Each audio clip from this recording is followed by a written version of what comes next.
Hello po! Welcome back! Today, it's time for celebration. Kasi naman, birthday ng ating dear Barbara. Napansin niyo po, naka-costume po ako today. All just because siya po ang napiling theme ng ating birthday girl. Siguro, isa na rin po sa kadahilanan that we are going to the Netherlands para i-celebrate ang kanyang birthday. You see guys, people in Netherlands do celebrate Carnival annually. Pero para sa kaalaman, dito lang po sa South and East of Netherlands, Carnival is celebrated. Tinataon po nila ang Carnival 3 days before Ash Wednesday. Take note guys, hindi po official holiday sa kanila ang okasyon na ito. Pero napakaraming tao pa rin po dito sa South ang nagtitake ng week off to celebrate this special occasion. Buti na lang meron po tayo ditong Dear Barbara na nag-invite sa atin para maging bahagi at maisama po namin kayo para ma-experience ang talaga namang kakaiba at napakasayang occasion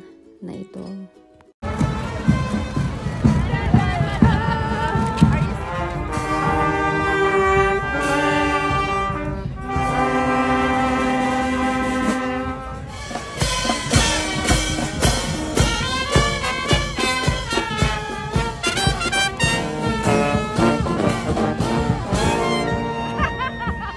There you have it guys. Hanggang sa muli, always remember, love you all.